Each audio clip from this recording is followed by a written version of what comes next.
Yang pertama yaitu manfaat penelitian terdahulu dalam pendekatan hukum. Penelitian terdahulu digunakan peneliti untuk menjadi perbandingan dan untuk menemukan inspirasi baru untuk penelitian selanjutnya. Di samping itu, kajian terdahulu membantu penelitian dalam memposisikan penelitian serta menunjukkan originalitas dari penelitian. Nah, penelitian terdahulu digunakan untuk menjadi sebuah landasan dan acuan bagi penelitian yang akan diteliti. Nah, ada dua pendekatan dalam sebuah penelitian, yaitu pendekatan kualitatif dan pendekatan kuantitatif. Pendekatan kuantitatif memusatkan perhatian pada gejala-gejala yang mempunyai karakteristik tertentu dalam kehidupan manusia yang dinamakan variabel. Dalam pendekatan ini, variabel-variabel dianalisis dengan menggunakan teori yang objektif. Nah, kemudian sasaran kajian pendekatan kuantitatif adalah gejala-gejala yang ada dalam kehidupan manusia yang tidak terbatas banyaknya dan tidak terbatas pula kemungkinan variasi dan tingkatannya, maka diperlukan pengetahuan statistik berupa angka-angka.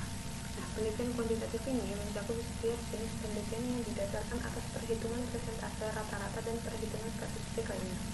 Nah, jadi arti penting penelitian terdahulu dalam pendekatan hukum yaitu menjadi sebuah landasan dan acuan untuk membandingkan dan mengetahui hasil pendekatan hukum nantinya akan menjadi perbandingan atau hubungan antar penelitian yang akan diuji.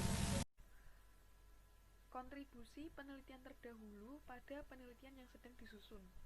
Biasanya, penelitian terdahulu yang digunakan adalah penelitian yang terkait langsung dengan penelitian yang sedang dilakukan. Misalnya, tentang poligami, maka dicari penelitian yang sudah dilakukan oleh orang lain tentang poligami juga. Hal itu dilakukan agar tidak terjadi pengulangan atau bahkan plagiasi karya ilmiah. Tujuannya adalah untuk mengetahui bangunan keilmuan yang sudah diletakkan oleh orang lain, sehingga penelitian yang dibuat benar-benar baru dan belum diteliti oleh orang lain. Dengan menelaah penelitian terdahulu, seseorang akan dengan mudah untuk melokalisasi kontribusi yang akan dibuatnya. Manfaat penelitian terdahulu ada 3. Yang pertama, mengetahui bangunan keilmuan terkait permasalahan yang sedang diteliti, yang telah dibuat oleh orang lain atau peneliti lainnya. Yang kedua, menggambarkan secara jelas perbedaan penelitian yang akan dilakukan dengan peneliti lain yang telah ada sebelumnya, sehingga terhindar dari plagiarisme. Yang ketiga, memperkuat atau mendukung kekuatan penelitian yang disusun dengan adanya referensi ilmiah lain. Selanjutnya ada macam-macam pendekatan dalam penelitian hukum. Yang pertama ada pendekatan perundang-undangan.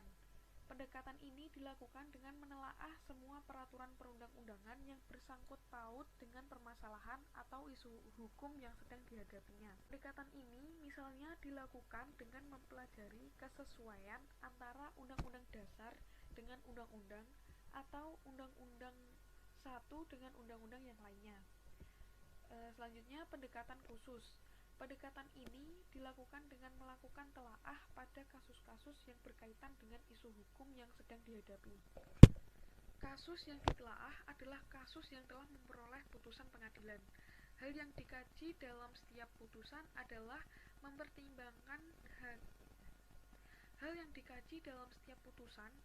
pertimbangan hakim untuk sampai pada suatu keputusan sehingga dapat digunakan sebagai argumen dalam memecahkan isu hukum yang sedang dihadapi.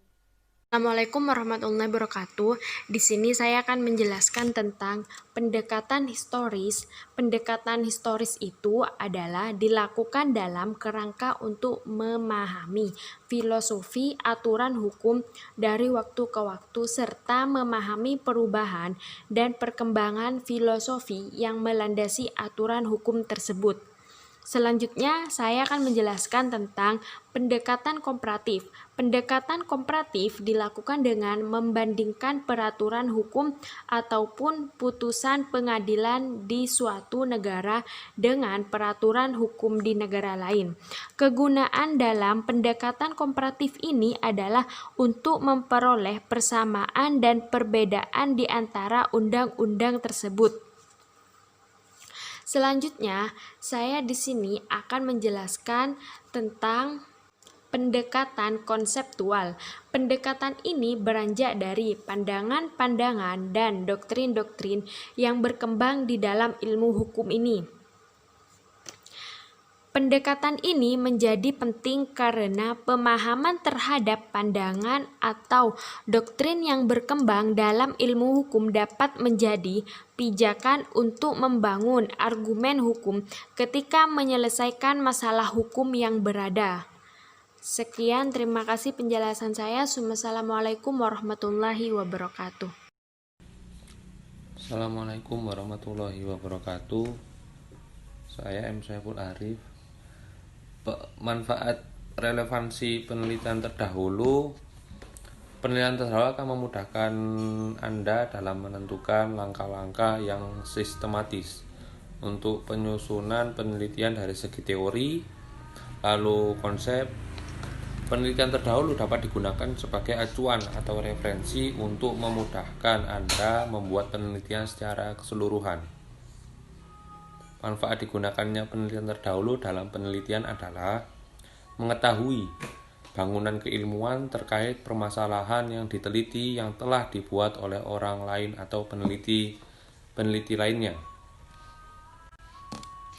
Lalu menggambarkan secara jelas perbedaan penelitian yang akan Anda lakukan dengan penelitian lain yang telah Anda sebelumnya. Ini memiliki kemiripan sehingga terhindar dari plagiasme atau penjiplaan. Lalu memperkuat atau mendukung kekuatan penelitian Anda dengan adanya referensi ilmiah lain yang memiliki relevansi dengan penelitian Anda.